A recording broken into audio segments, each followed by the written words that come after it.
saison hiver-printemps pour le cercle est-ouest. Il y a eu des centaines de conférences en fin de compte, puis vous pouvez toujours vous référer au site cercle est-ouest sur Google, c'est facile. Excuse-moi Clément, mais je pense que tu vas devoir parler plus fort. Je sais que c'est pas dans ta nature de gueuler. Oh non, mais j'ai un vieux pape, ça parle, c'est capable de parler. Alors, on commence tout de suite. Michel, on va regarder un peu les informations générales. Ah oui. Alors, je vais traiter d'un livre, Les Actes des Apôtres, qui fait partie du Nouveau Testament. Je vais utiliser cette traduction-là, traduction œcuménique de la Bible, TOB, mais on peut servir d'autres traductions aussi. Alors, je vais considérer les Actes des Apôtres comme un livre, une œuvre littéraire. Alors, je ne ferai pas comme le croyant fait ou le théologien. Je ne ferai pas comme eux, je ne vais pas considérer comme une œuvre inspirée par Dieu, par le Saint-Esprit. Je vais prendre ça comme un témoignage historique, une œuvre qui a été laissée dans l'Antiquité, principalement par les Juifs hellénisés. Plus haut alors. Bon, ben là, ils ont juste à lire.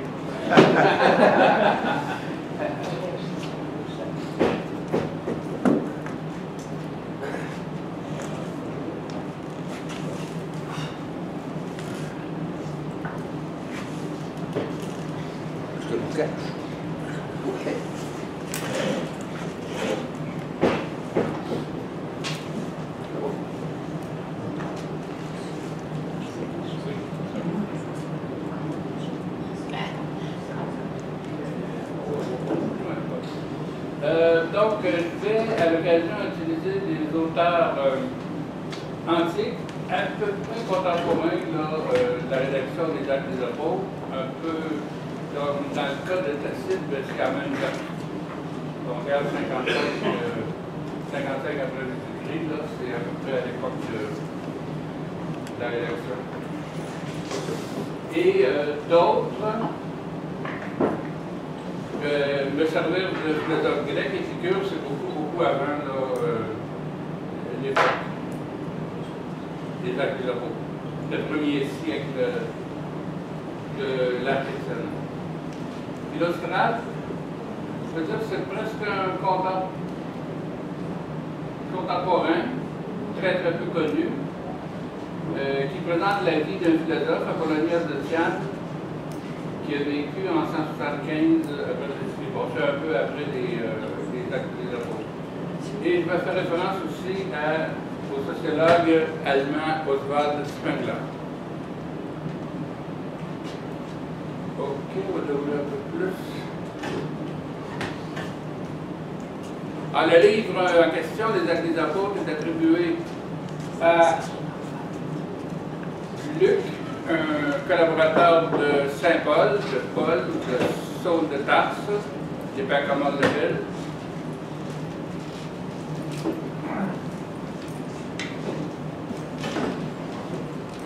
Médecin.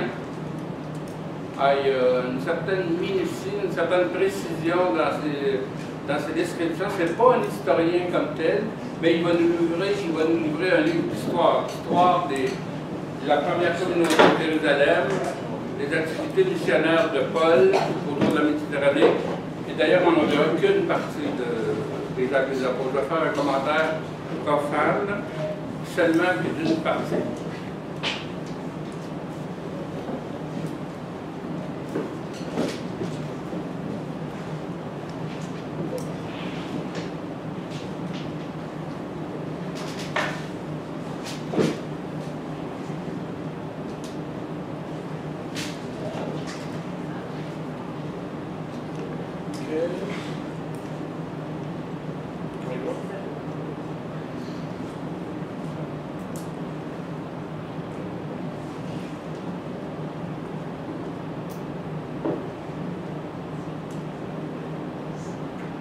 Bon, vas-y, Michel.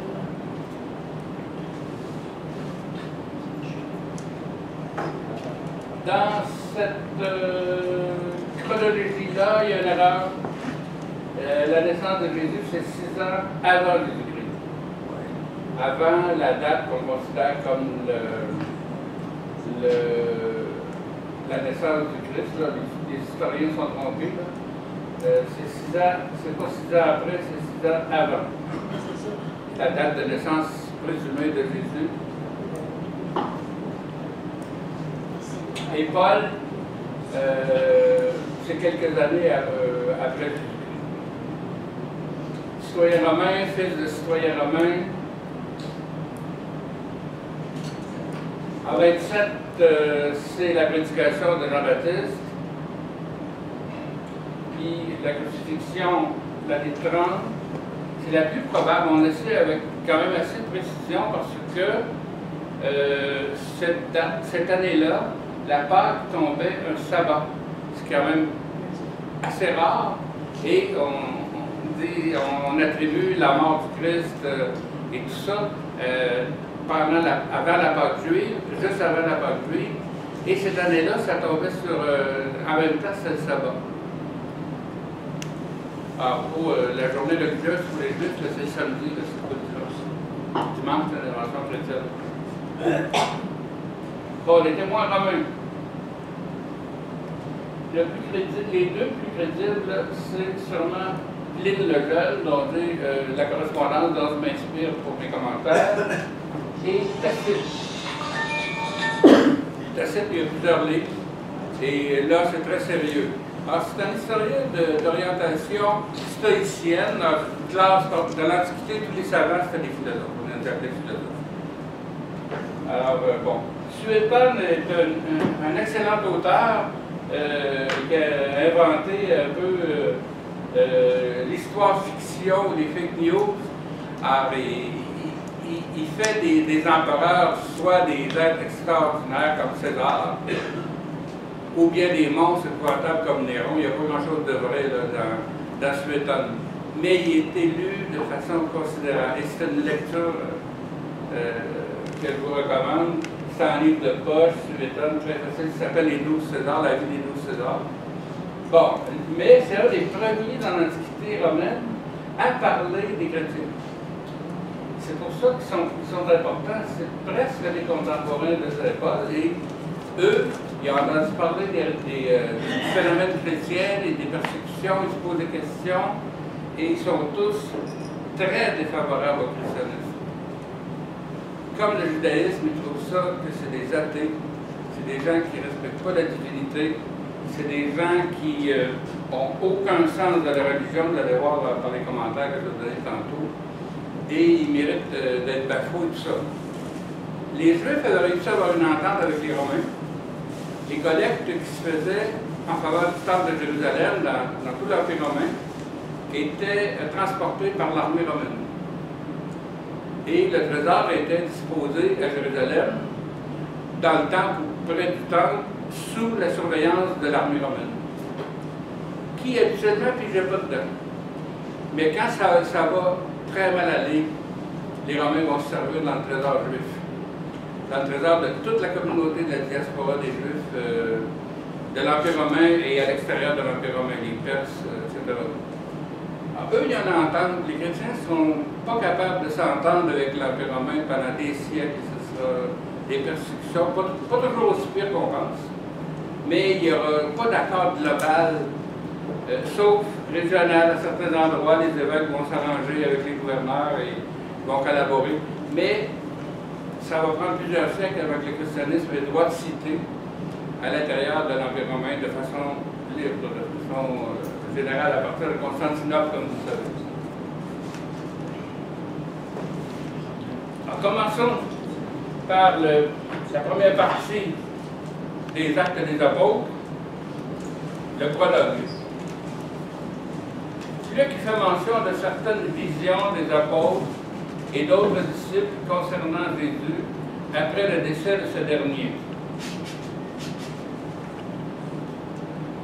La dernière vision fut celle de la disparition de Jésus dans les airs.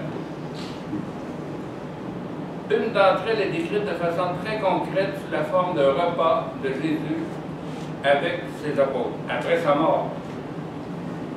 détail est frappant. Ont-ils perçu qu'une apparition mangeait avec eux? Ils avaient souvenir de ces moments privilégiés où leur maître les enseignait à table. Ils ont sûrement pris des repas à la mémoire du prophète Jésus, disparu à plusieurs reprises. Il devait y avoir une intense émotion maintenant, dans un autre ordre d'idée, pendant plusieurs siècles, les disciples du philosophe grec Épicure se sont réunis pour célébrer sa mémoire. Ça a duré à peu près 800 ans avant que le gouvernement chrétien de l'Empire romain l'interdise. Et on peut dire que l'homme le plus populaire de l'Antiquité, le plus attachant, le plus estimé, c'est Épicure.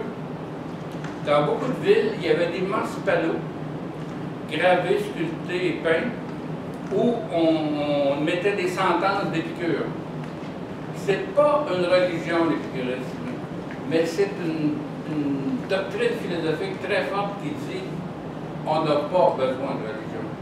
Et ça va prendre des siècles avant que tous les cultes qui existaient dans l'Empire romain, égyptien et autres, ça va prendre des siècles avant d'étouffer cette pensée-là. Même les œuvres d'Épicure vont disparaître. On va garder 3 lettres, comme la lettre à Ménécée que je vais citer.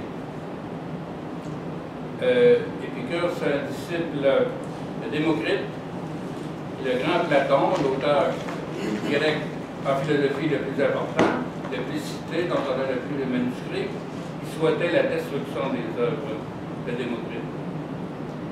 Lucrèce lui-même, un Romain, qui a écrit en latin la pensée d'Épicure, dans le livre de la nature, souhaitait la destruction de son manuscrit. Et c'est son contemporain et ennemi au point de vue idéologique, Cicéron, l'homme politique, qui va sauver le manuscrit, qui va en faire des copies. Ça, c'est un bel exemple d'ouverture d'esprit, parce qu'il n'était pas du tout d'accord avec ce qu'il y avait dans le livre de la nature, mais il dit, d'abord c'est un poème, c'est tout en vers. C'est tellement beau qu'il faut sauver ça. Et en même temps, il a sauvé l'épicurisme, qui est le matérialisme de l'Antiquité, le matérialisme, l'atomisme, tout est fait d'atomes, tout est fait de matière, même les dieux, même l'âme, même l'esprit. Bon, il a sauvé ça, et ça, c'est un legs. Il pensait peut-être pas à toutes les conséquences de la recopie du manuscrit que Lucrèce voulait détruire le même, le trouvant inachevé, pas si beau. Bon. Donc, grande ferveur populaire en faveur d'Épicure, par des gens qui n'aimaient pas la religion, qui ne pratiquaient pas de religion et qui ne rendaient pas de culte aux dieux. Les dieux, souvent, c'était des personnages manipulés par l'État. L'empereur de Rome était un dieu, considéré comme un dieu, à partir d'Auguste.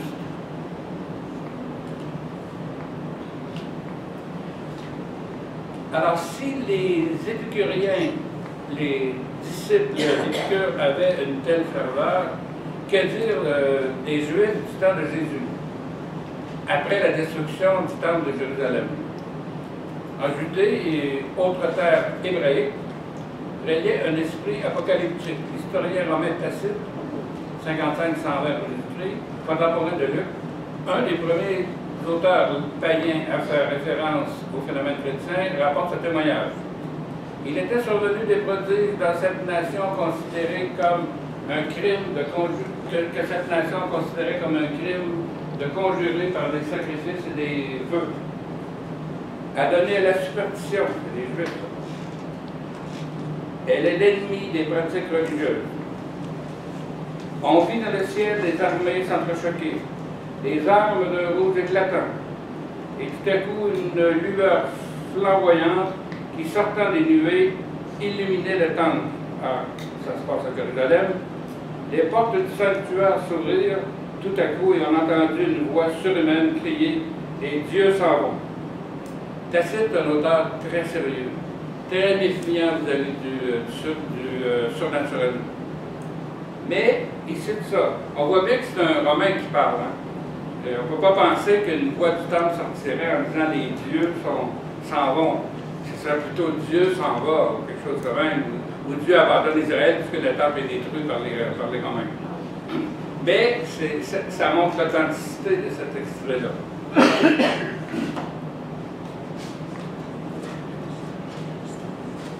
Dans un tel contexte, les Juifs des diverses sectes, à la différence des adeptes de la secte épicurienne, toutes les écoles grecques s'appellent sectes. Secte platonicienne, secte stoïcienne, secte aristotélicienne, tout le monde s'appelle secte. Et dans cette conférence, je vais traiter les disciples de Jésus de secte, la secte apostolique, ou je vais l'appeler aussi pentecôtiste, parce qu'elle commence vraiment à la Pentecôte, à prendre forme et à se diffuser. Alors, secte, c'est un mot que les gens acceptaient dans le langage philosophique, c'est pas du tout péjoratif, c'est juste dire qu'on se distingue des autres. Ça n'a pas le sens actuel, là. Dans un tel contexte, les Juifs des diverses sectes, à la différence des adeptes de la secte épicurienne, avaient un esprit très religieux, pour ne pas dire très échauffé. Parmi ces sectes israélites, il y avait celle des apôtres dont Luc recueillera les livres et les dires. Parce qu'avant qu'on ait les livres actuels du Nouveau Testament, il y en avait des livres. Et il y avait aussi des traditions orales. Des fois, c'est des recueils, par exemple, de paroles de Jésus, de la Vierge Marie aussi. Alors, des choses qu'on retrouve des fois dans les évangiles officiels, des fois dans les évangiles apocryphes. Il y en avait des écrits, on a perdu, on va dire 90%, on a perdu. C'est comme la philosophie grecque, il nous reste 5-10% des écrits, puis même pour 5% plus que 10%. Alors, les sectes juives, sadducéens, pharisiens, la plus forte à laquelle appartenait Jésus, esséniens, les contacts avec Jésus sont difficiles à prouver, mais on a beaucoup tenté de le faire au XXe siècle. Et d'autres sectes, des sectes plus militaires, plus politiques, les zélotes, qui en fin de compte vont entreprendre une guerre générale à plusieurs reprises contre Rome. Et ils seront vaincus, massacrés jusqu'au dernier quand ils ne vont pas se suicider pour empêcher d'être capturés par les Romains. Ils vont même mourir. Et les sicaires, bon, moins nombreux, Judas Iscariote appartiendrait à cette secte-là. C'est discuté. C'est discutable parce que Iscariote, il y a plusieurs significations possibles. Ils avaient vécu dans un climat de miracles et de prodiges, avec leur rabbin. Alors, Jésus est un rabbin. Et aussi un scribe. La preuve, c'est que dans l'assemblée, il se lève, tout le monde trouve ça normal, il se met à commenter l'écriture. C'est pas n'importe quelle personne qui faisait ça, les rabbins et les scribes. En ce qui concerne les événements consécutifs à l'exécution du Nazaréen, n'y a-t-il pas eu un processus d'élaboration du souvenir? Bon, c'est une hypothèse psychologique. Dans son livre, L'incertitude qui nous vient des rêves, Roger Caillois, sociologue, psychanalyste, en guillemets, souligne à juste titre que dans nos souvenirs, nous mêlons rêve et vécu. C'est confirmé scientifiquement de plusieurs façons. Ce climat mental propice aux visions peut-il permettre une confusion entre le présent et le passé? D'autre part, dans la mentalité religieuse de l'Antiquité, la résurrection pouvait être acceptable. Tout ça pour essayer de comprendre comment les premiers disciples, après la mort de Jésus, ont cru manger avec lui, ont cru le voir, ont cru qu'il leur parlait, qu'il leur livrait des messages. Tout ça pour essayer de comprendre ce qui s'est passé. Je donne le crédit aux livres des Actes des Apôtres et des autres livres sacrés d'être des choses sérieuses, des écrits sérieux, ce pas des affabulations, c'est pas des imaginations de débiles mentaux, de psychotiques. C'est sérieux, c'est des gens qui sont compétents dans leur domaine et qui n'ont pas l'intention de tromper tout le monde et de leur soutirer de l'argent. Ça n'a pas d'allure de juger le début du christianisme comme ça. C'est une secte qui veut aider les pauvres, relever le statut des femmes, des enfants, suivre la voie de Jésus qui est unique dans l'histoire. Le seul grand chef spirituel dans l'histoire antique qui donnait autant d'importance aux hommes qu'aux femmes, c'est Jésus de Nazareth. La plupart de ses disciples, d'ailleurs, étaient des femmes, comme Marie-Madeleine. Il y avait des disciples féminins qui le suivaient, donc qui avaient des liens directement avec la cour d'Hérode, ce qui permet d'avoir toutes les informations. Ben, Jésus était constamment espionné, suivi par la police. On essayait tout le temps de le capturer, de l'assassiner. Toute sa vie se cachait, on dit, dans les déserts. Ça veut dire dans les endroits où ça tenait les gens qui ne payaient pas leur impôt. C'est là que Jésus était. Et lui, il ne payait jamais d'impôt. Il n'y avait jamais d'argent sur lui. Il ne touchait pas l'argent. Quand on parlait d'argent, il dit « montrez-moi une pièce ». Il ne faut pas dire hein, regarde ça, il n'y en avait pas. Et quand c'est le temps de payer l'impôt au temple, il dit à Pierre, va pêcher, puis il va avoir de l'argent dans le poisson, puis tu payeras. Il ne dit pas je payerai. En fait, là, c'est le poisson qui va payer. Alors, c'est un être qui est très doux, très bon, mais qui est extrêmement strict, un pharisien. Pas se corrompre, pas toucher à l'argent, etc. Et pourtant, il y a un comportement tout à fait différent dans d'autres circonstances. Alors, un être intéressant. Bon, alors revenons aux actes des apôtres. À titre d'exemple, un juif, entre guillemets, comme le roi Hérode, craignait la résurrection possible de Jean le Baptiste, qu'il avait fait décapiter. Nous lisons dans Matthieu, au début du chapitre 14. En ce temps-là, Hérode, le tétrarque, apprit la renommée de Jésus et il dit à ses familiers, cet homme est Jean le Baptiste. C'est lui ressuscité des morts. Voilà pourquoi le pouvoir de faire des miracles agit en lui. D'autres juifs, les apôtres, avaient cru possible que des morts ressuscitent. Certains par des miracles de leur docteur, Jésus s'appelait médecin, docteur lui-même. D'autres, autrement, juste après le décès de ce dernier. Ainsi, dans Matthieu 27, 52, les tombeaux s'ouvrirent et les corps de nombreux saints défunts ressuscitèrent. Tout ça pour montrer que l'idée de résurrection, et chez les païens, et chez les juifs, et chez les chrétiens, est une chose possible. Quelque chose de sérieux, un phénomène naturel. Ou en tout cas un phénomène crédible. Chez les non-juifs, chez les gens de culture grecque, on racontait que Pythagore et Empédocle, des grands philosophes grecs, avaient relevé des morts ou ressuscité. Tacite raconte qu'un esclave s'était fait passer pour son maître ressuscité et avait provoqué des remous à Rome, pas dans une petite campagne éloignée, à Rome même. Et l'armée a dû intervenir, etc. Et Tacite a un auteur très sérieux. Il ne croit pas à la résurrection. Mais il dit qu'il y a des gens autour de lui qui y croyaient beaucoup, puis c'était des Romains, des Grecs, des gens qui n'étaient pas juifs, des chrétiens. De ce côté, Philostrate raconte la résurrection d'une jeune fille opérée à Rome, encore une fois. Ça donne du poids à l'affaire. Par le pythagoricien Apollonios de Tyane, appartenant à l'époque de Néron. Il y avait des liens très intimes, très rapprochés, disons, avec Néron. On trouve ça dans la vie d'Apollonios de Tyane, il faut absolument lire ça. Comment la philosophie grecque tardive est une philosophie religieuse. Il y a des centaines de témoignages là-dessus. Et c'est normal que le christianisme fasse une synthèse avec la philosophie gréco-romaine. Les non-chrétiens, eux, ils faisaient une synthèse entre la religion païenne et la philosophie. Le célèbre Julien l'Apostat, c'est un philosophe, plus austère que n'importe quel prophète chrétien ou saint. Il couchait par terre, il ne mangeait que du pain, de l'eau, etc. Il a consacré toute sa vie à la grandeur de Rome et au culte des dieux païens. Il avait été baptisé, mais il a renié, apostat, c'est ça, il a renié sa foi, et il voulait la grandeur de Rome, mais avec l'esprit païen. C'est un esprit religieux, mais il y a beaucoup d'écrits philosophiques qu'on produit maintenant de plus en plus les œuvres de Julien l'Apostat. C'est loin un petit peu des autres. OK. Au IIe siècle, Plutarque, le philosophe grec, raconte et condamne des récits rapportant des cas de cadavres disparus mystérieusement, de résurrection et d'apparition d'êtres décédés, très concrètes pour le public. J'ai tiré ça, je m'inspire de la vie de Romulus, de Plutarque. Ça fait partie de l'ensemble que vous connaissez, de la vie des hommes illustres. Il n'y a pas de doute que l'on ait cru aux actions physiques des apparitions. Hérodote aussi témoigne de cette aspiration des anciens à l'immortalité physique et à la résurrection. Il mentionne comment Zalmoxis a réussi à convaincre ses contemporains de ces réalités. C'est tiré du livre Histoire ou les histoires d'Hérodote. Et là, on est longtemps dans les écrits. Quant à l'auteur d'Épinomis, Philippe de Pont, il croit à la réalité objective des visions, comme Épicure croyait à celle des simulacres.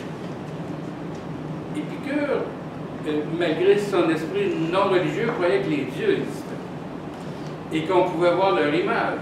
Puis leur image était visible pour des sages.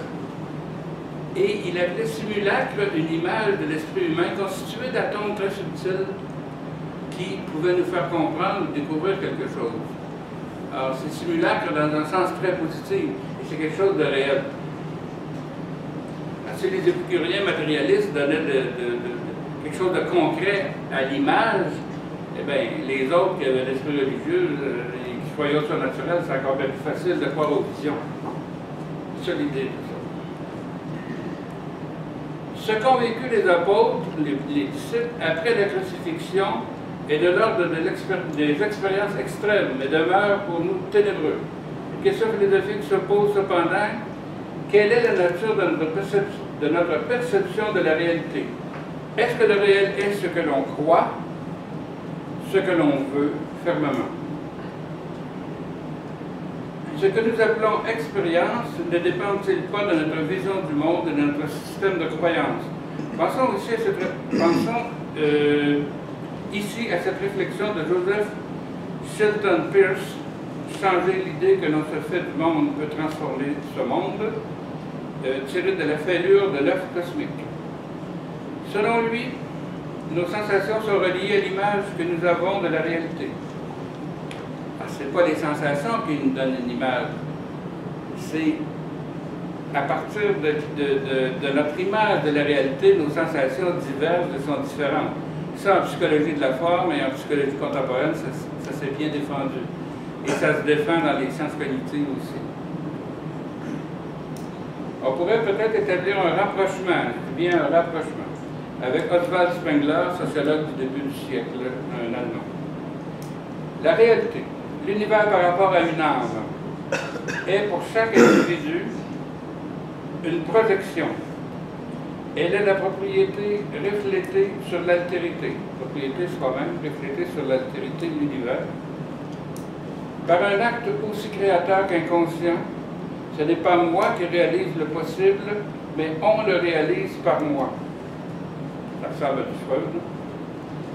Un pont symbolique s'établit entre ce vivant-ci et ce vivant-là. Pour Spengler, l'univers est comme un être vivant et l'histoire évolue comme un être vivant. C'est le passage d'une forme de civilisation à l'autre. Livre extraordinaire, Le déclin de l'Occident de Spengler, très difficile à trouver. Je regardais sur Internet, 300-400$ maintenant pour les nouvelles éditions. La mienne est une édition usagée, de 1940. De l'ensemble des éléments sensibles et intériorisés, naît subitement et avec une nécessité parfaite l'univers que l'on comprend. Le seul univers qui existe pour chaque individu. C'est ce qu'on comprend qui est pour nous la réalité, ce qui fait un certain sens et s'éloigne beaucoup d'une vision mathématique physique. Malgré que, en physique quantique, on pourrait discuter aussi. Sans développer plus avant sur cette question, passons à un autre élément plus prosaïque, heureusement. Dans la narration de Luc, l'auteur mentionne les frères de Jésus dans son prologue. En 1993, à Radio-Canada, Henri Guillemin affirmait que Marie était mère de plus d'un enfant. Il s'appuyait sur un examen critique des termes grecs utilisés par les auteurs néo-testamentaires, Nouveau Testament. Selon l'écrivain français, à cause des mots grecs qu'elle contient à propos de Marie, femme, des frères, des cousins de son fils, Jésus, indique clairement que Marie n'était pas vierge au sens à la naissance de Jésus, au moment où elle devient enceinte de Jésus, au sens d'une femme n'ayant jamais eu de rapport sexuel. Et notons que pour ceux qui l'ignoraient, que Henri Guillemin était un catholique pratiquant, un catholique sincère. Pratiquant, bon, ça dépend des époques. Quoi qu'il en soit, il s'agit d'une question de linguistique et de philosophie qu'il vaut mieux laisser aux experts. Que pensez par ailleurs de la disparition du crucifié dans les airs selon la description d'une dernière vision après la résurrection, de la présence de Jésus sur terre, c'est qui s'élève dans le ciel. Elle nous rappelle l'ascension du prophète Élie. Les évangiles ont dit que les gens ont pensé que Jésus en avait appelé à Élie sur la croix. De là à y voir une identification, c'est hasardeux. Le fait d'une élévation vers le ciel est intéressant en lui-même. Les contemplations du ciel peuvent nous plonger dans un ravissement le jour comme la nuit.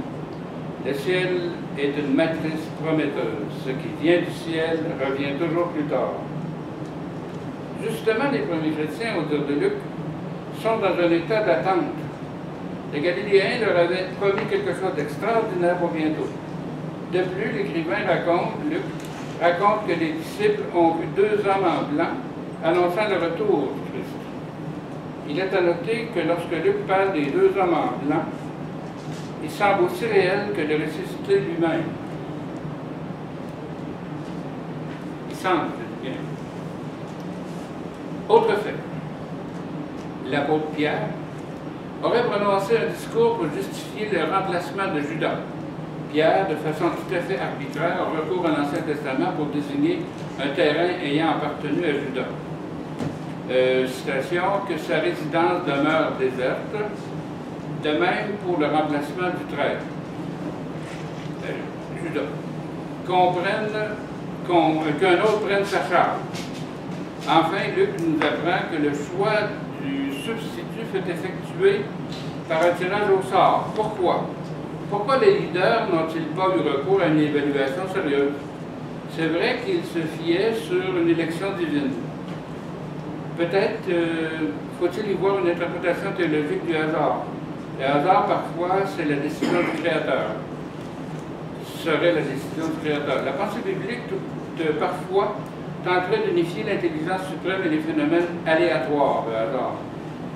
Un esprit tout-puissant peut-il communiquer ses décisions par un tirage au sort? Épicure, quant à lui, croyait que cela était un manque de respect pour la divinité. Citation d'Épicure. Le sage a sur les dieux des opinions pieuses. Quant au hasard, fortune, chance, le sage ne croit pas, comme la foule, que ce soit un dieu, car un dieu ne peut agir de façon désordonnée, ni comme une cause inconstante. Et tirer au sort, n'est-ce pas, s'en remettre au hasard. Il y a quelques endroits dans l'Ancien Testament où il y a des tirages au sort, quelquefois. Il n'y en a pas beaucoup.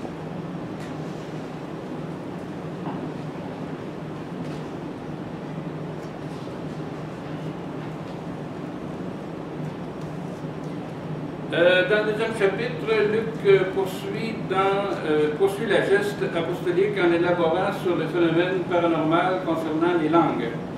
Il cite le discours de Pierre, hautement poétique et symbolique, et décrit l'expansion de la nouvelle secte dont il donne une image idyllique. Examinons ces divers points. Selon l'auteur, les apôtres se mirent à parler d'autres langues. Qu'est-ce qui s'est passé au juste? Est-il possible de comprendre? Faut-il prendre ce que Luc dit à la lettre? Les faits sont les faits. On ne peut dire n'importe quoi, en dire n'importe quoi. Comme le dit Lénine, le chef de l'Union soviétique autrefois, les faits sont têtus.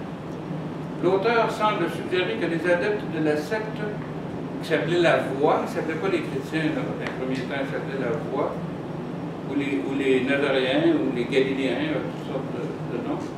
Comme, l'auteur semble suggérer que les adeptes de la secte pouvaient se faire entendre de divers peuples comme les Grecs, les Romains, les Parthes, les Mèdes et même les Celtes. Pouvons-nous établir un parallèle entre ces événements et ce que nous constatons lors de certaines séances d'hypnose où les gens hypnotisés se mettent à parler des langues qu'ils ne maîtrisent pas dans l'état normal d'éveil? Dans le cas du grec et du latin, il n'y aura rien d'extraordinaire, car les Juifs de Galilée avaient certainement, durant leur vie, aperçu des conversations en grec et en latin. À Nazareth, par exemple, passaient des caravanes dont les voyageurs devaient connaître un minimum de grec.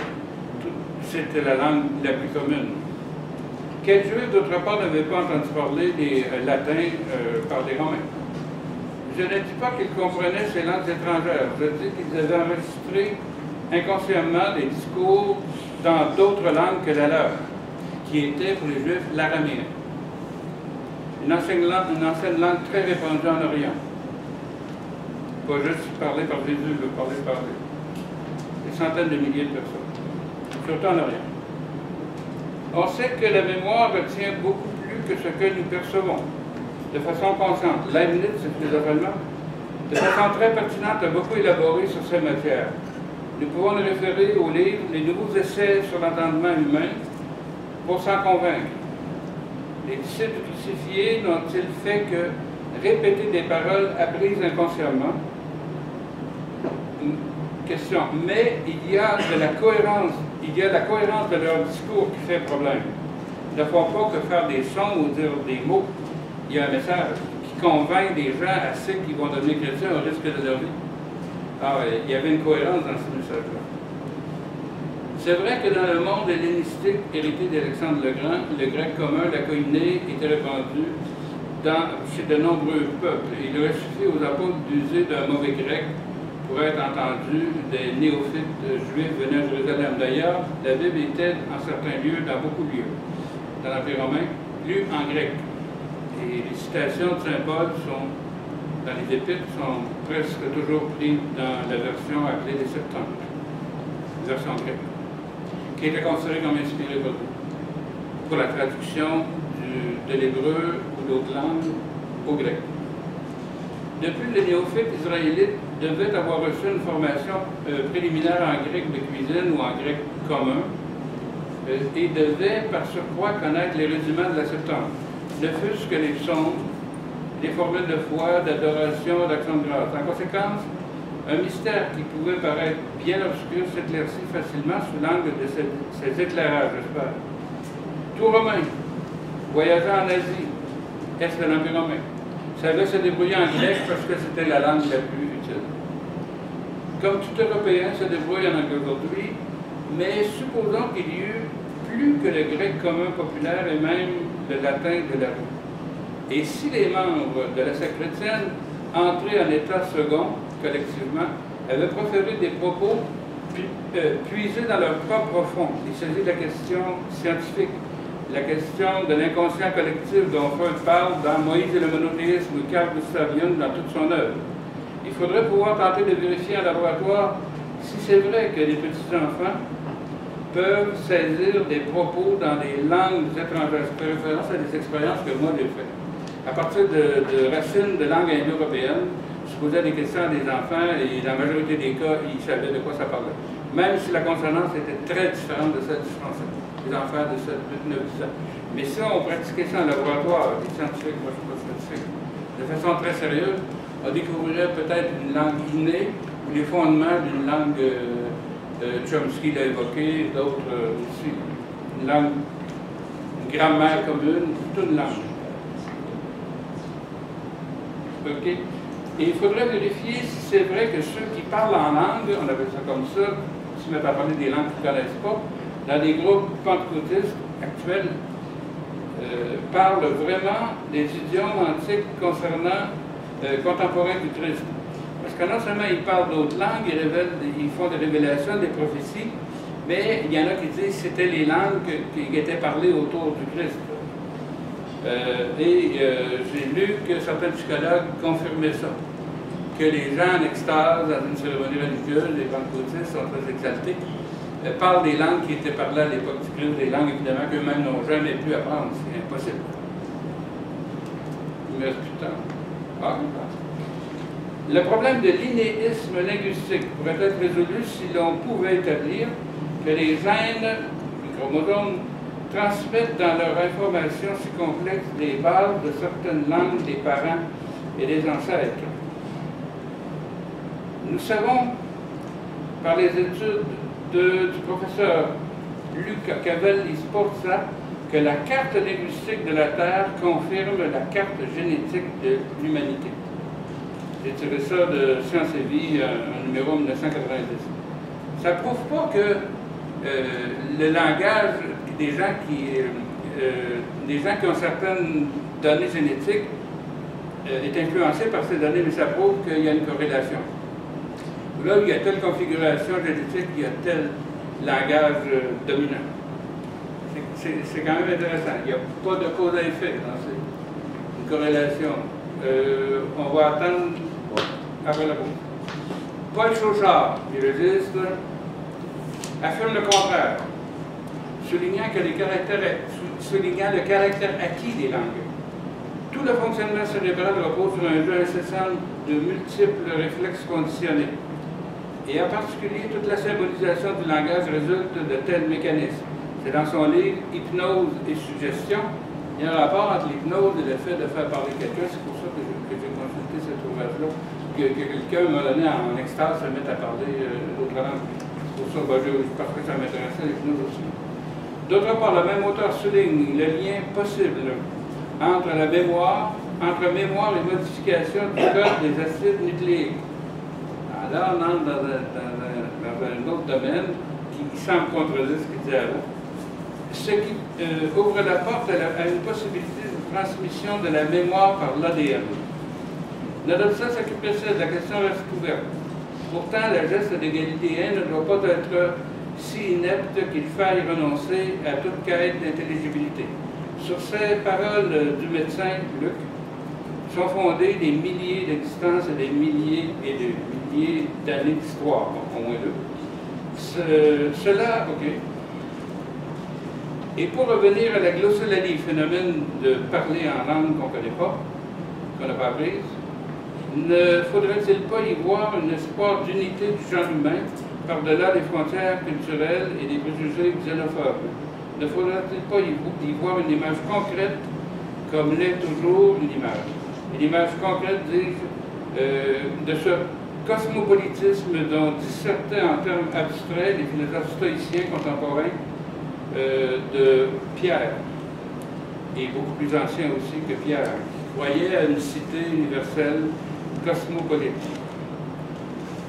On retrouve dans les Épîtres de Saint Paul, et c'est Badiou, un philosophe français actuel, qui écrit un livre sur Saint Paul pour montrer le sens de l'universalité dans le christianisme originel, le christianisme des premiers temps, le sens de l'universalité, du cosmopolitisme, de l'unité du genre humain.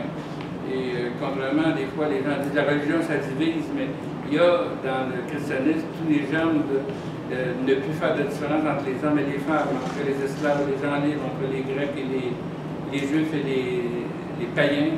Et il y a toutes sortes il y a plusieurs déclarations de Saint Paul qui étaient en avant-garde et beaucoup plus modernes que les gens le pensent. Une mauvaise réputation, c'est pour mériter. Il faut lire comme il faut les textes de Paul pour voir à quel point c'est un esprit d'avant-garde. Il n'y a pas juste Badiou qui l'a dit. Le philosophe Michel Sartre a passé sa vie à étudier les Épîtres. Tous les jours, il en lit des passages. Il est toujours émerveillé de voir. Il voit là-dedans l'origine des sciences expérimentales, l'origine de la démocratie. Il envoie des affaires dans les Épîtres de Saint Paul. C'est pas une liberté, c'est ça. Sur la glossolalie, encore un mot. À la lecture des livres sacrés, il naît de justes effrois. Ils viennent de l'enfance, d'un âge tendre, propice aux impressions profondes, dirait Aristote. Mais pour la science ou la lucidité, il faut savoir transcender le transcendant ou ce que nous croyons être tel. Prendre le parti d'accorder la Bible, d'aborder la Bible sans peur. Les premiers pentecôtistes, les premiers chrétiens, ceux de l'antique Jérusalem, dans le tourbillon de leur esprit résonne encore le parler du professeur Jésus, didascole ou maître. Il est considéré comme un maître, un enseignant aussi. Et lui-même se considérait comme ça, médecin, bon, etc. Il n'a jamais pensé être philosophe. C'est pas une idée qui passait par la tête. C'est pas propre aux Juifs de se croire philosophe, en tout cas. Les Juifs de l'Antiquité. N'ont-ils pas retrouvé dans leur propre fond des mots étranges pour clamer une foi que rien ne confond? Le psychologue est ici attentif à un rêve d'un patient qui livre son inconscient, en trouve parfois la signification en ayant recours à des mots inconnus du rêveur. Le rêve s'explique alors par une analogie avec des expressions que le rêveur ignore. d'où vient la relation entre contenu onirique et termes d'une langue ignorée de celui qui a rêvé. D'une langue innée peut-être. Leibniz recherchait cette langue universelle. Mais en rationaliste, cherchait-il dans la bonne direction. Il est plutôt abouti au langage binaire, là, qui est la base de l'informatique. Ça, c'est en 1700, quelque chose de Leibniz. C'est l'époque de Newton. Et c'est un auteur qui est peu lu, très difficile à lire, mais qui est un extraordinaire. Génie qui prévoit l'avenir et qui voulait le rapprochement de toutes les cultures, toutes les langues, toutes les religions. Il cherchait une langue universelle. Il étudiait le chinois à la fin de sa vie, c'est pas croyable. Et il rapprochait les catholiques des protestants. Il voulait toujours arrêter les guerres, mais il n'a pas été bien écouté. Mais Michel Serres a fait sa thèse sur Leibniz. Il a fait comme ça à la Sorbonne. Je ne conseille pas de commencer à le faire, je peux le garder tous les. Bon, il me reste combien de temps? Combien tu veux? Comment? Combien tu veux? 2-3 minutes? Parfait. OK. Alors, sur l'origine des langues, une réflexion, vu qu'on parle de la question de l'origine des langues, une citation de Jean-Jacques Rousseau dans son essai sur l'origine des langues. De cela seul, il suit avec évidence que l'origine des langues n'est point due aux premiers besoins des hommes.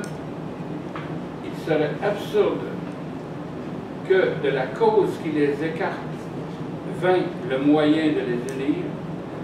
D'où peut donc venir cette origine? Des besoins moraux, des passions. Toutes les passions rapprochent les hommes. Que la nécessité de survivre force à se fuir. Ce n'est ni la faim ni la soif, mais l'amour, la haine, la pitié, la colère qui leur ont arraché les premières voix. Ça aiderait peut-être à donner un fond émotif ou un fond, oui c'est ça, plutôt un fond émotif à l'origine du langage et à ses structures les plus profondes. Il y a tout le temps des réalistes, il faut dire, on parle parce qu'on a besoin, il fallait nommer telle affaire pour pouvoir faire plus vite que d'aller chercher. Et je suis certain que Rousseau a raison. L'intelligence, le langage, la pensée, c'est beaucoup plus une affaire de sentiment, de cœur, comme l'origine de l'art, l'origine de la musique. Et je dirais même jusqu'à l'origine des mathématiques.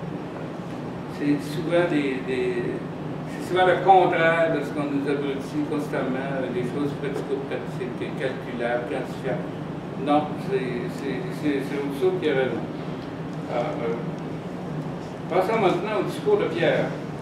Voulant interpréter les phénomènes des langues, il cite le prophète Joël de l'Ancien Testament. Je ferai des prodiges là-haut, dans le ciel, et des signes ici-bas sur la terre, du sang, du feu, d'une colonne de fumée. Le soleil se changera en ténèbres et la lune en sang. Cette évocation fantastique ne manque pas de charme poétique. L'orateur est surexcité. Ovide, contemporain, poète romain, à l'époque d'Auguste, contemporain de Jésus. Jésus est mort à l'époque de Tibère, mais il a vécu pendant l'époque d'Auguste. Et le plus populaire des poètes de Rome disait ceci: la poésie demande une retraite au calme. D'ailleurs, l'empereur Auguste l'a envoyé en Roumanie, à l'autre bout, il était calme pendant un bon bout de temps. Il est mort d'ennui et il a écrit le livre Les Tristes, d'où viennent la citation. Il était un peu plus dévergondé qu'il en a l'air. En fait, tout oppose les anciens païens et les religieux juifs. C'est contempteurs du genre humain. Alors, les Grecs et les Romains disaient des Juifs et des chrétiens, c'est des contempteurs du genre humain. Les Grecs et les Romains avaient, avant l'influence du christianisme, sont des amants de la beauté, selon les mots de Catulle, Romain. Au contraire, pas une seule fois dans les évangiles, Jésus dit que quelqu'un ou quelque chose est beau. Peu ou pas de jugement esthétique, d'engouement pour ce qui est beau dans le Nouveau Testament. Un tel désintérêt face au monde est terrifiant. C'est sûr que si on veut distinguer du monde grec où la beauté, l'attirance sexuelle, l'apparence physique, l'harmonie des apparences est très important, et qu'on est dans un... Si on veut opposer ça au monde apocalyptique, on attend la fin, on attend la destruction et la reconstruction de tout.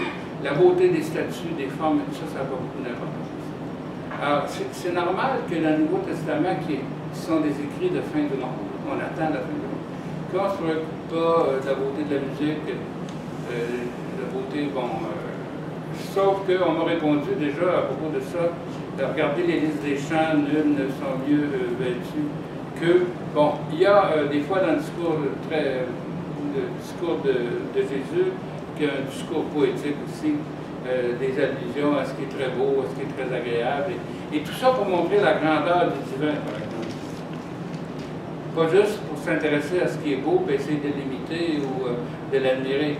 C'est toujours pour montrer la grandeur de la providence ou la grandeur du divin. Alors, on va faire une pause d'une dizaine de minutes. Pour parler. OK, monsieur? Oui. Moi, ma vision de la religion, c'est que c'est plus un produit humain. Il n'y a aucun espèce de, je ne sais pas quoi, quelque part qui a créé quelque chose, qui les a fait. D'abord, moi, ça a commencé, ça avec les greviers. Quand les hommes ont passé du stade simple à un petit peu plus, moins simple, un petit peu, commencé à être humain, les gars, ils ont commencé à voir.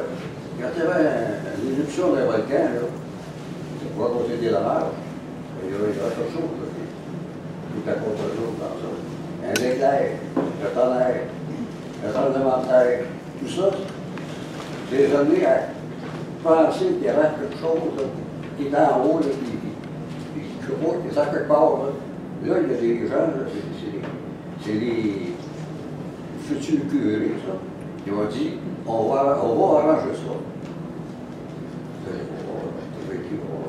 va remplir ça des briquets, pour que le volcan ne tue pas, pour que la foudre ne frappe pas. C'est pas la foudre, c'est un Dieu qui était fâché. C'est le même que ça a commencé la religion. Il n'y a pas d'autre chose que ça.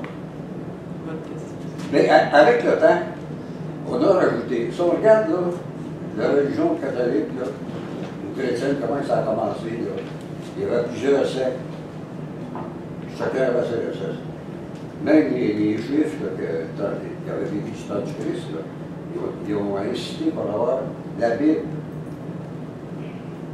Ceux qui devenaient chrétiens, là, ils cherchaient à le devenir. Ils ont emmené la Bible avec eux autres. C'est pour ça que la Bible est devenue quelque chose qui est considéré comme étant faisant partie là, du christianisme. Ça serait incompréhensible le christianisme sans recours à l'Ancien Testament. À la Bible, à l'Ancien Testament, à la loi des prophètes, le Pentateuque, les psaumes, impossible à comprendre. Les paroles de Jésus dans les évangiles canoniques, dans les autres évangiles, sont presque toujours tirées de l'Ancien Testament, presque textuellement. Alors, c'est pas les chrétiens qui sont allés chercher la Bible. Non. Les chrétiens viennent de la Bible. Qui l'ont amené. Oh, c'est inséparable, Mais c'est un livre. S'il vous plaît, on va procéder par question, s'il vous plaît. Oui, on n'a pas d'échange, par exemple. Monsieur, oui. Une autre question. Bien, merci beaucoup, Clément, de nous avoir entretenu sur un sujet qui est pour moi pratiquement inconnu. Okay? Je n'ai aucune connaissance là-dedans. Ce qui m'a frappé dans ta présentation, c'est que les gens croyaient dans ce temps-là à la résurrection des corps. Bien, moi, je me pose la question, est-ce que tout se passe dans ce temps-là, mais qu'aujourd'hui, ça ne se passe plus? Ça se peut-tu que ce temps-là soit révolu? On n'en voit plus aujourd'hui des gens qui croient à la résurrection des corps. J'ai vu l'autre jour quelqu'un qui est mort et qui est maintenant ressuscité. C'était des moments ténébreux, selon tes propres mots. Alors, moi, je suis un peu, bien sûr, sceptique, qui fait que la question serait celle-ci un peu, c'est qui a fait de Jésus-Christ le Fils de Dieu et non pas un Fils de Dieu unique. Tu sais, c'est arrivé quand, ça, que Jésus a été déclaré le Fils de Dieu? La résurrection, puis tout ça, là. Dès le début, le titre lui est donné par ceux qui rédigent les évangiles. Fils de Dieu, souvent au début de l'évangile, on dit ça. Là. Et avant que ça devienne des dogmes extrêmement rigoureux, le Père, le Fils, le Saint-Esprit, il faut attendre plusieurs siècles. Et des conciles où on va sortir divisé et il y aura beaucoup de violence. Les uns excommuniant les autres, c'est pas croyable, ça dure des siècles et des siècles. Surtout lorsque se développe le phénomène de l'arianisme, où le Fils de Dieu est Dieu ou bien devient Dieu. Et là, il y a plusieurs tendances chez les arianistes. C'est pas les Ariens d'Hitler. Arianisme avec un I, pas un Y. Arius, le prêtre Arius. Et là, tout l'Empire romain va être divisé, l'Empire byzantin. Quand Constantinople va être baptisé sur son lit de mort, il va être baptisé et il va être confessé par un évêque arianiste qui ne croit pas vraiment à la divinité de Jésus. Ou bien il n'est pas clair. Et le monde orthodoxe va être très influencé par ça, parce que c'est Byzance qui va plutôt christianiser ce qui va donner la Russie. Ça. Alors, Fils de Dieu, il y a fort à parier que Jésus lui-même ne se proclamait pas au sens dogmatique. Mais il était convaincu, c'est un personnage très mystérieux, que par lui, on voyait la bonté de Dieu, la puissance de Dieu. La puissance, c'est le très bas et non pas le très haut. C'est à la disposition des gens. Et par ses grisons et le fait de manger le jour du sabbat dans un champ, tout ça, il est toujours au-delà des lois religieuses. Il est proche des femmes, des hommes, des gens impurs, comme la femme qui perdait du sang. Puis, normalement, il aurait dû recule. Non, il dit « t'as pas te sauver », quelque chose comme ça. C'est ça Dieu. Il dit « regardez-moi ». Bon, Fils de Dieu, divin, éternel, ça, c'est pas un théologien, Jésus. Mais si les gens se demandent qu'est-ce que Dieu, si Dieu existe, là, bon, ça n'existe pas, au moins Jésus nous donne une idée de ce que ça pourrait être. Et c'est beaucoup plus intéressant que le petit catéchisme. Et c'est beaucoup plus intéressant que le Dieu d'Aristote, le Dieu de je ne sais pas qui. Regardez cette personne-là, très humaine, dit, ben c'est ça Dieu. Alors, ça vient des hommes, la religion? Bien sûr. Les hommes, c'est une activité humaine. Et ça ne veut pas dire que Dieu est absent de ça, parce que Dieu, c'est dans l'homme, ou c'est par l'homme, ou... Dieu, s'il existe. Oui, s'il vous plaît. S'il existe. S'il vous plaît. C'est bon. Oui, Robert. Robert. J'aimerais te dire deux choses, Clément. Bon, d'abord, te dire tout de même que je reconnais là, dans toi tes vastes connaissances. Je le dis sans flagornerie, mais tu es parmi les personnes que je connais, une des personnes qui connaît le plus divers courants de pensée, d'idéologie, de religion, tout ça, et j'apprécie ça de toi. Je l'ai reconnu tantôt dans ton exposé. Ceci étant dit, moi, les Actes des Apôtres, j'ai lu ça quand j'étais tout jeune avec l'Apocalypse et tout le reste. Et puis, je n'ai pas relu ça, alors je suis un grand ignorant de la chose.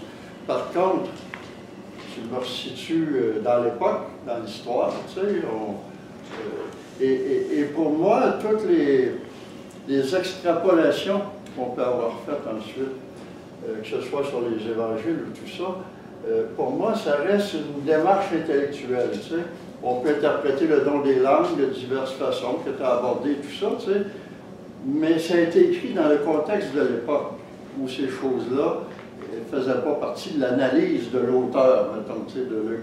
Alors moi, je vois ça un petit peu, le gars, il est dans sa chambre quelque part, il se met à rédiger des choses en puisant dans la culture de l'époque, dans des faits historiques et dans ses fantasmagories. Tu sais.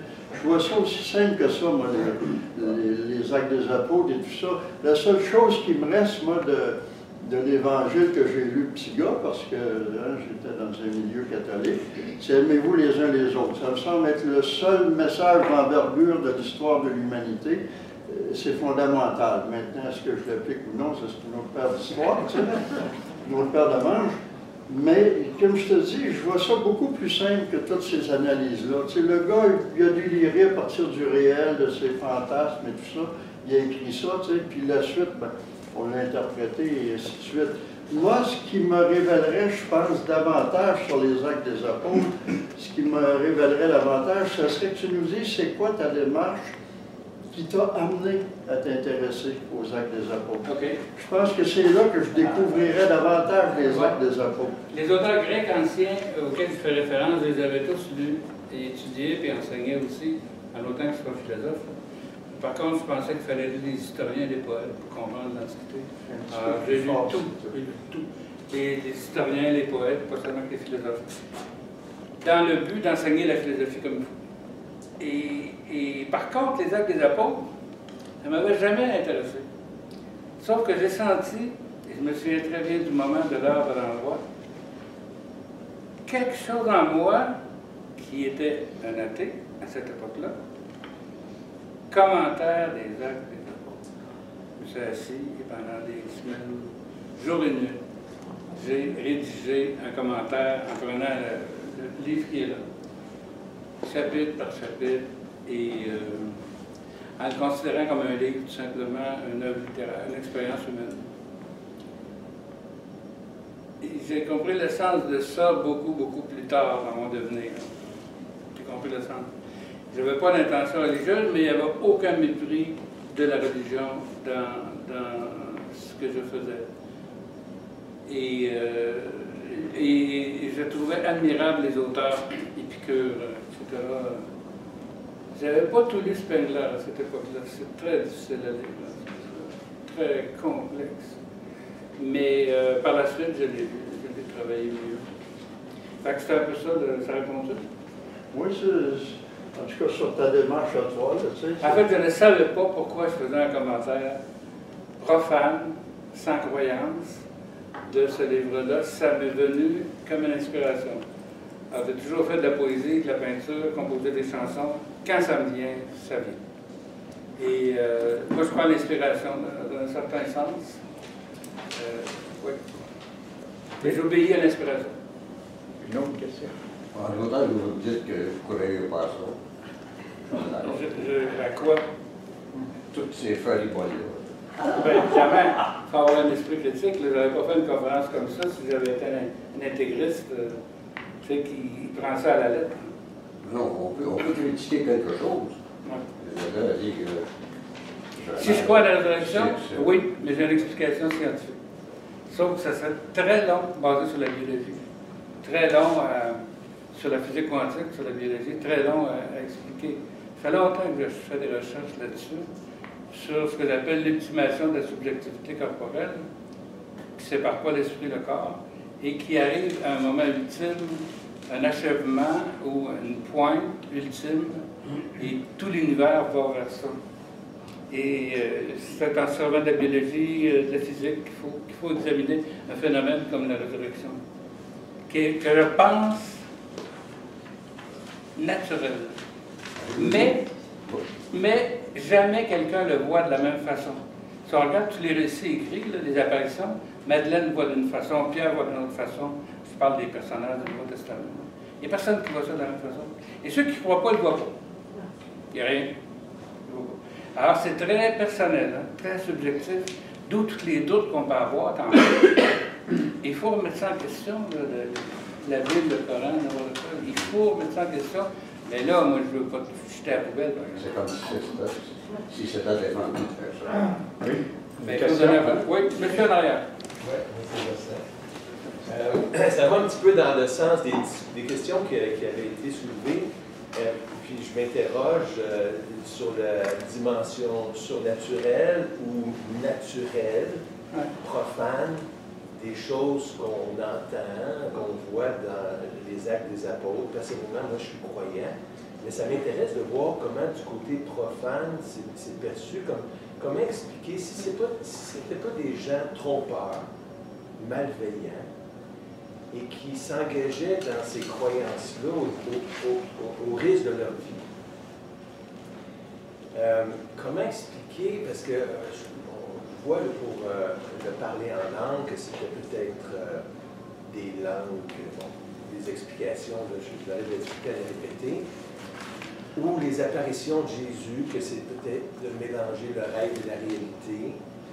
Mais comment les miracles qui sont rapportés, attribués à Pierre, à Paul, et puis Pierre, je n'ai ni argent ni or, mais au nom de Jésus, lève-toi, qui dit à un paralysé à la belle porte de Salomon, après 37 ans, je pense, et là c'était un miracle notoire.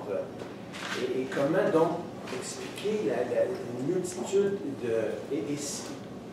de prodiges, en tout cas qui nous est présenté comme un prodige par des gens qui ne seraient pas trompeurs, mais peut-être trompés.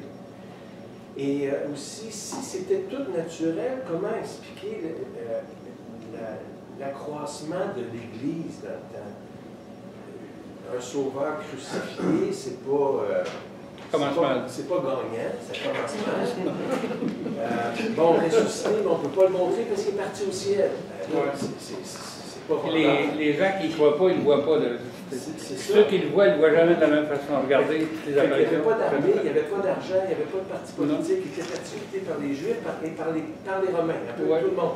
Fait que tout allait mal contre eux. Ça aurait dû rater complètement. Ça devrait, mais là, Paul, il se promène un petit peu, puis là, ça grandit comme des champignons, puis ça se convertit.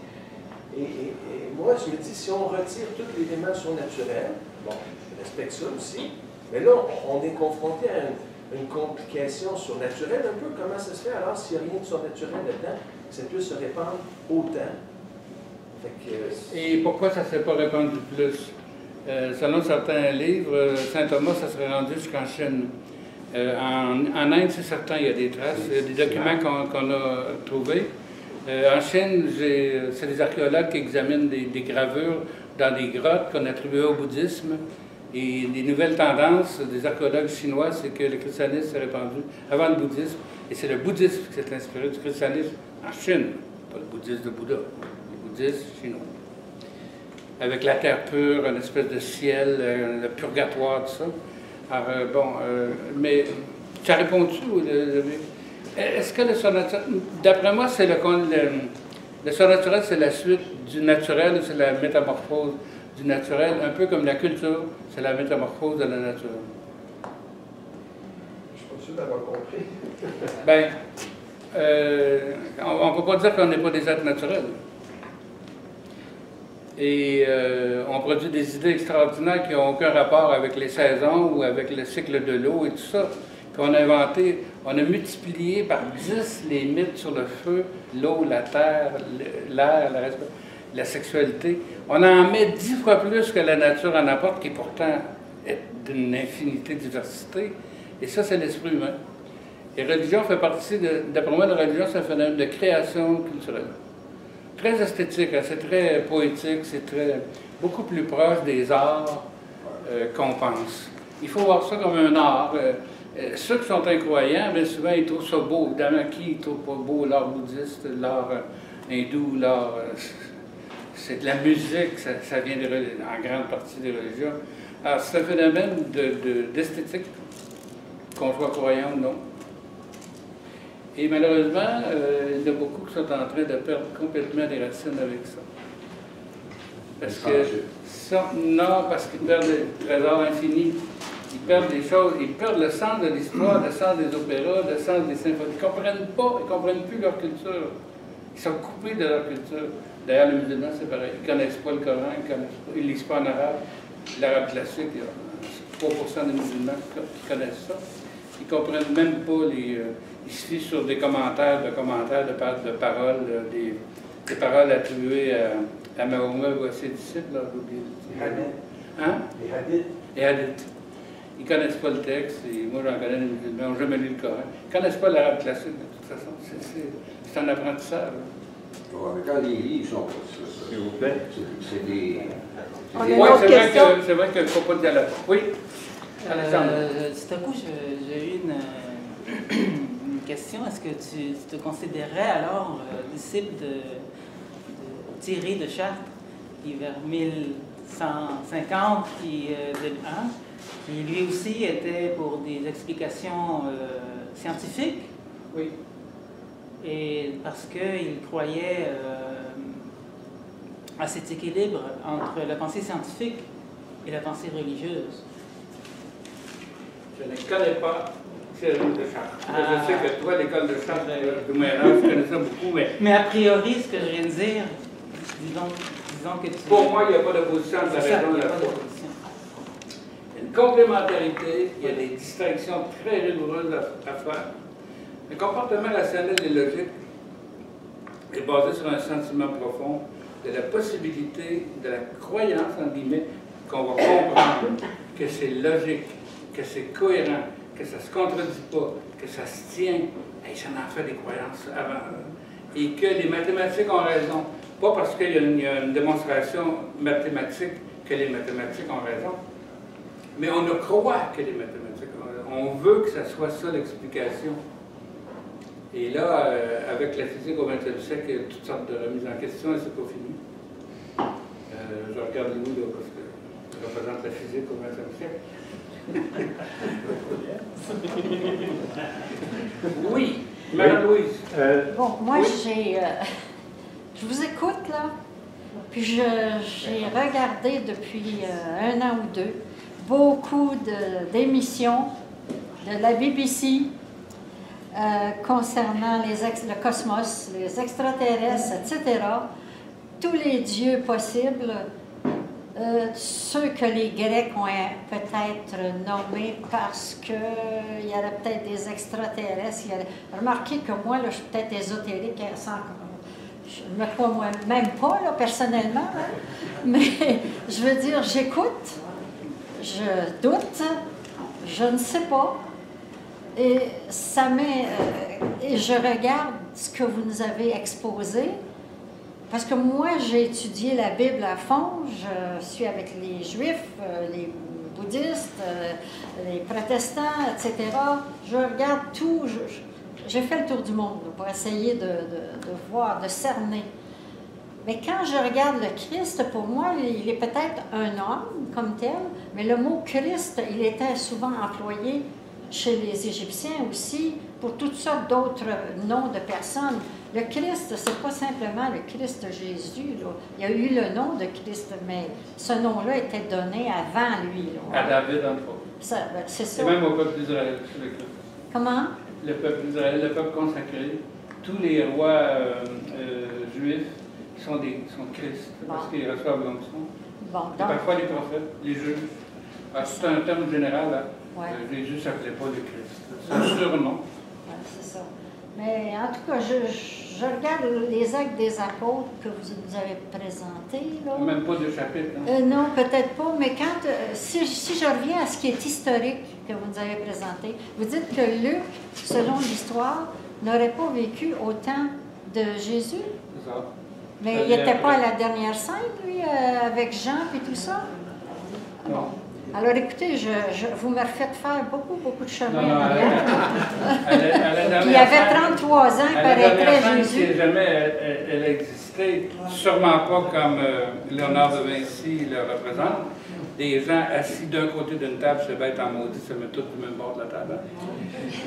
Puis en plus, hein? C'est pas bien le fun. Et puis,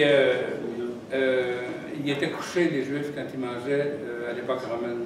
Jamais assis. Évidemment, un couché pour pouvoir communiquer avec les personnes qui nous intéressent le plus. Ils mangeaient couchés. En tout cas... L'époque romaine était comme ça. Oui, Mais c'est ça. Il faut vraiment faire toutes sortes de recherches en histoire pour y voir un petit peu plus clair, mais je pense que l'important, c'est de chercher. Sauf qu'à un moment donné, dans la vie, face à notre mort, face aux événements importants qui arrivent, la mort de nos proches, ou le cancer, ou des choses comme ça,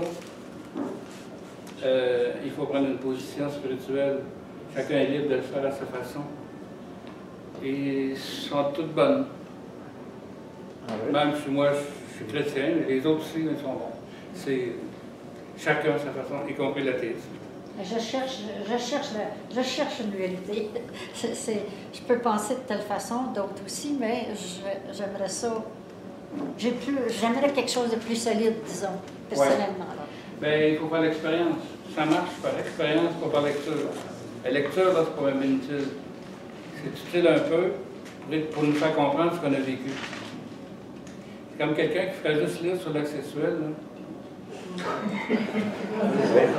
C'est moins une femme. Ça change les actes de André. Mais une fois qu'il fait l'acte sexuel, là, il commence à comprendre de quoi. Aucun livre peut y expliquer. Je n'ai pas compris ce que vous avez dit. L'important, c'est l'expérience, c'est pas les livres. Les livres servent à nous éclairer sur ce qu'on a vécu. Alors, c'est quoi l'amitié? Lire sur l'amitié si on n'est jamais ami avec quelqu'un, au point d'être heureux et d'en souffrir aussi. Parce que des fois, on le perd, ou je sais pas quoi. C'est pas important à lire, l'important, c'est de vivre. Et philosopher, c'est vivre. Pour la véritable philosophie, oui. Pour moi, toutes les religions ont quelque chose en commun. Quand ils essayent de personnifier Dieu, ils prennent Dieu comme étant une force universelle. Dieu, c'est une force universelle qui supporterait la vie partout. Les Grecs, ils ont pris chacune des forces spécifiques pour nommer des noms de divinités différentes. Les Chinois aussi ont des noms de divinités différentes. Le catholicisme a essayé de créer un être suprême en nommant Dieu. Ils ont essayé de faire l'unité dans toutes choses, mais en réalité, quand on essaye d'identifier les forces divines, c'est en réalité des forces qui supportent la vie. Dans la nature, il y a beaucoup de forces qui supportent la vie. Il y en a d'autres, par contre, qui vont supporter la destruction, la mort et la guerre. À cette heure, un individu qui pourrait être considéré comme Jésus, qui incarnerait cette force-là d'une façon pure, pourrait créer la vie, pourrait ressusciter des gens comme ça, parce que juste en imposition des mains, ça pourrait être une explication. Dans toutes les traditions qui essayent de s'occuper de la divinité, ils font un personnage imaginaire. Ils inventent un personnage, Jésus, Dieu, tout ça, sauf que c'est une force qui est vraiment dans la nature et qu'un être humain peut personnifier et incarner cette force-là d'une façon pure. C'est le même que je vois la divinité. Je crois qu'il faut éviter de considérer tout un monde de personnages imaginaires pour se consacrer dans les forces qu'on voit quotidiennement partout. C'est ma perception de la divinité. Il n'y a pas de question? Non. C'est beau. Bon, ben, monsieur? Oui. En fait,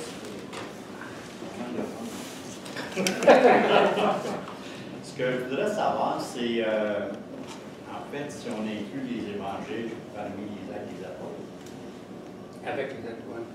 C'est ça des livres, ça. En fait, c'est ça, mais quand est-ce qu'ils ont pris une partie des actes des apôtres? Parce qu'en fait, les actes des apôtres, c'est comme l'histoire de ce qui s'est passé. Après la mort. Après la mort de Jésus. Les évangiles, c'est avant la mort. Ça se termine avec la mort. Mais il y avait quand même des épîtres.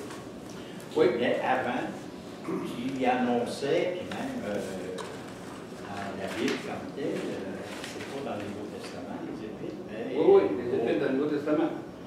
C'est les lettres de Saint Paul et d'autres auteurs. Et Oui, les il y en épîtres... a qui dataient des Grecs au niveau des épîtres.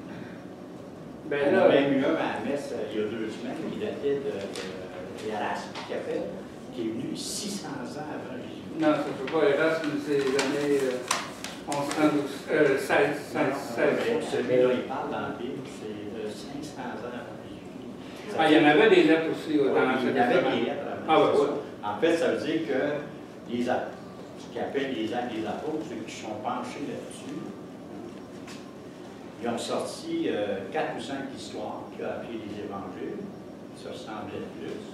Quand est-ce que ça s'est fait? Il n'y a pas quelqu'un qui a dit, bon, moi j'ai écrit ça, mais c'est un évangile, celui vous êtes obligé d'y croire aussi. Jamais personne n'a fait ça. Il n'y a pas eu un concile en, je sais pas. Oui, c'est les conciles. Ça va prendre 400-500 ans avant qu'on dise ça, c'est le Nouveau Testament. C'est l'ensemble de l'Écriture, le canon, les choses certaines. 400-500 ans. Avant ça, on ne s'entendait pas. Ben non, mais c'est ça, c'est parce que quelqu'un. Il y avait d'autres évangiles, il y avait d'autres textes, il y a des livres extraordinaires, une histoire d'amour entre une femme et puis une vision du Christ ressuscité, et c'était lu à la messe pendant des siècles et des siècles. Maintenant, ils ont dit que c'était un roman, cette affaire-là. Vous allez chez nous, très belle histoire. Alors, il y a tout un flattement. Les religions, c'est littéraire, c'est poétique, c'est culturel. Il faut voir ça comme ça, puis pas se scandaliser, pas s'étonner. Non, absolument pas. On ne demande pas aux chrétiens de croire au Père, au Fils et au Saint-Esprit, on demande de croire à Jésus. Et le reste, il découvrira à un moment donné. Il ne demande pas de croire à la virginité de la Vierge Marie, tout ça. Mais tout dans les mythes, dans les légendes, il demande de suivre Jésus, personnellement, d'être en contact avec aussi, là, pas juste des paroles, d'être dans une relation particulière. Et le reste, ça viendra. Le reste, c'est secondaire. Ah oui, les épîtres de Paul sont plus anciennes, sont les écrits les plus anciens du Nouveau Testament. Les épîtres sont écrites avant les évangiles, avant les actes des apôtres et tout ça. Paul, c'est un des personnages les plus, qui est un antichrétien notoire. C'est le personnage le plus intéressant, on considère comme le fondateur du christianisme. Le personnage le plus intéressant qui nous apprend le plus de choses, les plus anciennes. Il était là, il a écrit bien avant tout le monde. Et on dit, il a pigé ça dans les évangiles, moi c'est le contraire. Les évangiles ont pris les épîtres de Paul. C'est ça, Paul, c'est que je reviens tantôt, ça vaut la peine de lire au moins une fois dans sa vie une biographie de la vie de Paul. Au moins, parce que c'est quelque chose. Denis, Anna. Denis? Oui, moi, Juste un commentaire. oui. Quand j'ai lu l'Acte des Apôtres, je trouvais ça intéressant. Sais-tu pourquoi? Ça nous montrait comment l'Église s'est organisée au début, avec l'institution Église, avec Constantin, prenne toute la place. On avait un peu le mouvement qui avait créé, s'organiser. Les gens s'aidaient les uns des autres, les plus pauvres aidaient les plus riches, faisaient des collectes et ils s'occupaient des veuves. Sinon, les veuves, ils étaient prostituées, ils étaient dans la rue. Les enfants orphelins. Alors, c'est quelque chose plus fort que les Esséniens, plus fort que les pharisiens. Les Esséniens aussi. Ça, les Esséniens, on en a parlé beaucoup, mais ils n'étaient pas les seuls. Là. Non, il y a plein d'autres. Puis, l'autre aspect que je trouve intéressant, que j'aurais aimé qu'on développe plus maintenant, c'est quand tu parles de la réalité. Ouais. La réalité, ça n'existe pas. C'est moi qui la crée, ma réalité. La réalité, ça existe par une conscience. Fait que si toi, tu trouves que ça, c'est important pour toi, c'est ta réalité à toi. Si moi, je trouve que ça n'a pas d'allure, ça n'a pas d'allure. On peut argumenter, on peut parler, mais quand on parle de religion, on parle du sacré. On ne peut pas y aller et tout expliquer par notre profane. Ça, c'est mon avis. Tu n'es pas obligé d'être d'accord avec moi, je viens de te le dire. Non, ce que je veux dire, c'est que moi, j'ai rentré une fois dans un sweat lodge, plus qu'une fois, dans un sweat lodge avec des Indiens. Quand on sortait de là, ça peut arriver juste une fois, il y en a qui me disaient, on a vu un esprit. On avait un esprit masculin ou féminin. Ça dépendait. Moi, je ne l'ai jamais vu. J'ai vu une fois un ombre, mais je n'ai pas vu plus. Probablement parce que je n'étais pas prêt à ça. Je n'étais pas rendu là dans mon cheminement. Mais les autres, ils l'étaient. Il y a une sensibilité chez ces peuples-là que l'institution religion a récupéré beaucoup, puis qu'on a tout transféré ici. Alors que la religion, telle qu'elle était présentée, c'est une question de foi, pas de raison, même si la raison puis la science est importante. C'est une question de foi puis de cœur. De cœur. Tu y crois ou tu y crois. Les premiers chrétiens qui se sont organisés, là, ils se donnaient à ça. C'est sûr qu'il y avait une puissance, ces gens-là, qu'on ne peut plus avoir aujourd'hui. À moins d'être conditionnés par le mind control. Ça, c'est possible. Mais j'ai bien aimé ce que tu dis par rapport à la réalité. Ouais. Parce qu'elle n'existe pas, la réalité. Par la physique quantique, c'est toi qui l'as fait, la réalité. Puis, si tu veux l'étudier, t'influences la réalité. Ben, je suis sûr que tu es au courant, c'est par cœur. C'est juste ça que je voulais dire. C'est le début de la religion catholique. Avant que l'institution prenne forme de plus en plus, puis qu'elle prenne toute la place. Ça ne prendra pas forme définitivement juste à Constantin, là, ça va se former pas mal avant. Oui. Les évêques et d'autres titres. Au début, les femmes ont le pouvoir que les hommes, ça c'est le mouvement de Jésus. Et de Saint-Paul, puis à un moment donné, Saint-Paul diminue un peu parce qu'il y a du désordre. Il y en a qui arrivent avec les cheveux pleins de bijoux, et tout ça. Pour ça aussi, beaucoup de musulmans ont demandé de se couvrir. Parce que là, c'était beau, les coiffures, ils allaient prier, les premières musulmanes. Là. Et ils voulaient distinguer des chrétiens aussi qui se promenaient les cheveux nus. Bon, sauf à la messe, il fallait mettre un foulard. C'est des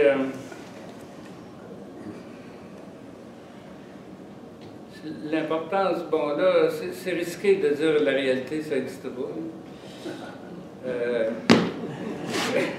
Oui. Mais... Un bal dedans nous rappelle dedans. Oui, monsieur. Oui. Bon, il nous reste quelques minutes. Oui. Rapide, Clément, une question terre à terre. Est-ce qu'on parle de la fin des temps?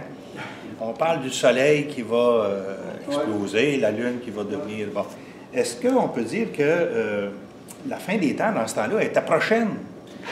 Ou bien non, comme nous autres aussi, on pense qu'on sait que ça va prendre 5 milliards d'années avant que le soleil fasse son implosion et tout ça, mais est-ce que ça pouvait que pour eux autres, c'était une question d'une centaine d'années? Ou... Ah ben moins que ça. Ouais, c'est pas les dire on va le voir dans notre vivant, on va le voir dans notre vivant, puis Jésus dit, cette génération-là ne passera pas avant que ces choses-là se produisent. Il croyait de façon éminente, là. Et dans les premières épîtres de Saint Paul, il attend. Ça va arriver.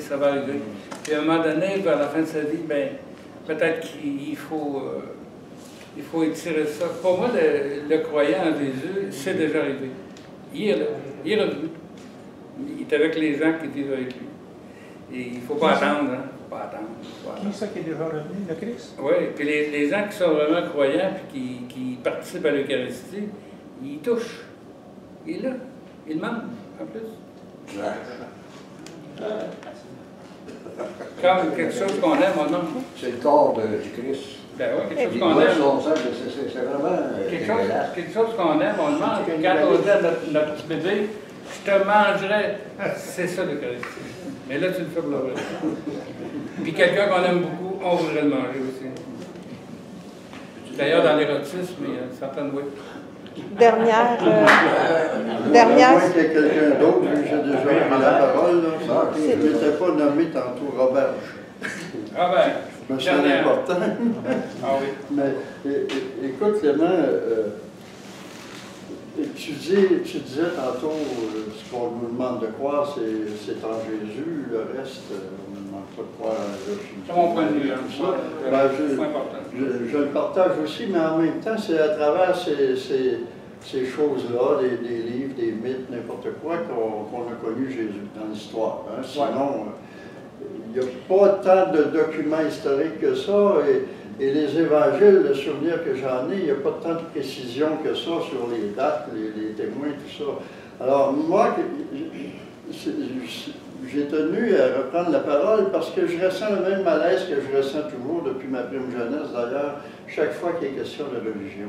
Je n'ai pas besoin de religion, je n'ai pas besoin de savoir que Dieu existe ou qu'il n'existe pas, je ne me pose même pas la question, je suis ni athée, ni croyant. Pour moi, la vie se déroule au quotidien, il faut que tout ait un sens dans ma vie quotidienne, dans ma relation avec les êtres. Et que Dieu existe ou non, ça ne changera rien à ma vie, moi, que j'y crois ou non, du moins. De la même façon que quelqu'un essayait de me convaincre de la résurrection, de la réincarnation, ben, j'ai dit, écoute, que j'y crois ou non, moi je vais vivre exactement la même vie, je vais faire de mon mieux, en essayant de bullshiter le moins de personnes possible, puis d'en aimer le plus possible. Tu sais, pour moi, c'est ça. Moi, je n'ai pas besoin de croire en un Dieu, mais je crois en l'Esprit. Mais pour moi, croire en l'Esprit, ça n'a rien à voir ni avec Dieu, ni avec une religion. Je crois en la conscience. Mais j'y crois comme je crois aux révolutions des astres, aux vibrations subatomiques. Pour moi, la conscience, l'esprit, c'est un phénomène cosmique qui est là, tout simplement. Je n'ai pas besoin d'en convaincre personne. Je sens que je le vis au quotidien. Tu sais. Ce qui fait que quand il y a question de religion, particulièrement de livres dits sacrés, tout ça, qui me semblent être des fantasmagories plutôt que des révélations, ça me met toujours mal à l'aise quelque part. Tu sais.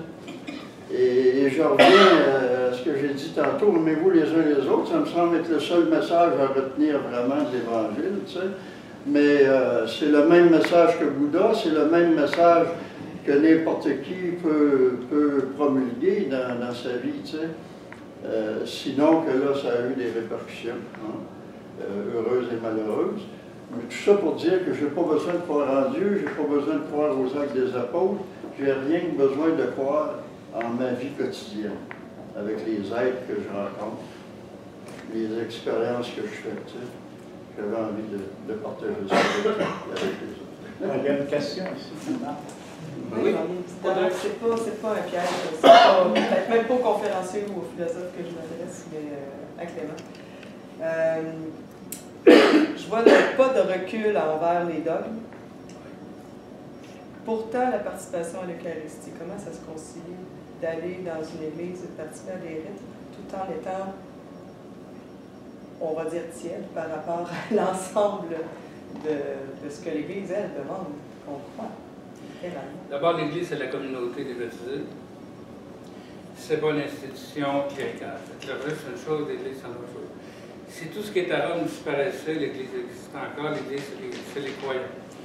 Orthodoxes, protestants, et même incroyants. Pour moi, ça forme une Église. Une communauté. Ecclésia, Église, ça veut dire communauté. C'est le nom que les Juifs disaient quand ils faisaient une assemblée. Ils appelaient ça d'un mot hébreu, traduit en grec, équivalent d'une assemblée. Le peuple. Bon, l'Eucharistie est une pratique. Elle commence probablement à la fin de la vie de Jésus, où il se donne en nourriture, pain et vin, corps et sang, dans toute une logique de toutes les religions où il y avait des sacrifices expiatoires pour réparer et rapprocher les êtres humains entre eux et avec la divinité, et pour se purifier. Fait qu'il marche dans cette combine-là. Pourtant, il n'est pas fort, ce sacrifice. Quand on regarde les évangiles, Jésus, son comportement, il dit jamais « privez-vous, jeûnez, mangez pas ». Ben non, il boit, il mange, il danse, il chante. D'ailleurs, les gens l'accusent. Et de ça, même quand il n'est pas cette vin, il en fait d'autres, bon, etc. Ça signifie qu'il n'est pas contre. Ça signifie qu'il n'est pas contre. Alors, il aime le party et tout ça. Et on a transmis des repas où les gens mangeaient de la nourriture ordinaire, alors pas des hosties. Pendant les premiers siècles, pendant des siècles, des fois ça revirait au bordel, parce que ça fait pas mal fort. Et surtout à Corinthe, dans des régions où on est habitué aux orgies, aux parties, et les premières messes, ça pouvait ressembler à des orgies grecques, romaines. Et puis ensuite, ça a été stylisé, ça a été contrôlé, ça a été très structuré, mais de Jésus à venir par le Père Frédéric et toute une chaîne, Saint-François d'Assise, qui n'était pas un prêtre. Lui, il ne consacrait pas d'hostie, mais Saint-Antoine de Padoue était un prêtre. Et jusqu'à nous, ben moi, j'ai une filiation directe avec ça. Et c'est une relation physique. C'est une relation très charnelle, un repas. Il ne faut pas oublier que c'est communion. Les gens mangent ensemble. Et non pas, ils dévorent avec Christ. Ils partagent entre eux un repas. Dans les premiers temps, c'est un repas ordinaire. le pain, le vin, la viande, on a dit ça à la table pour manger. C'était ça le repas. Et ça devrait avoir le même sens que ça. J'ai déjà vu ça, moi, dans des réunions. Il y avait du pain, du fromage, de la liqueur, de la bière. Et il y avait un évêque qui bénissait tout ça, et disait c'est l'Eucharistie. C'était mal vu, hein? Il s'est fait taper ses doigts. Mais ça s'est fait. Et ça se fait dans des communautés religieuses de sœurs ou des sœurs pour notre prêtre.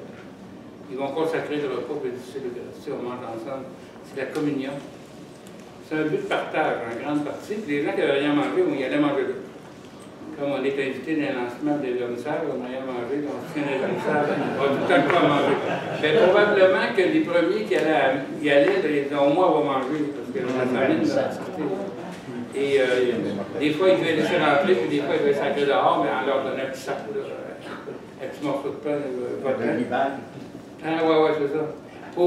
Parce que les premiers chrétiens, quand même, ils ont été bien aimés parce qu'ils aidaient beaucoup les malades, les pauvres, les orphelins. Les autres les laissaient crever. Ils s'occupaient des enfants abandonnés. Les Romains, ils laissaient mourir dans la tombe, mangés par les chiens. Les chrétiens, ils ramassaient. C'est pas payant à ramasser un enfant, ça fait rien à enfant. Oui, merci beaucoup. Dans la semaine, conférence sur le livre qui parle de la contre-culture, les litanies de la contre-culture par Steve Thériault, qui va venir de la Rive-Sud nous présenter son livre. Moi, je suis déjà allé au lancement, mais on va en faire un autre pour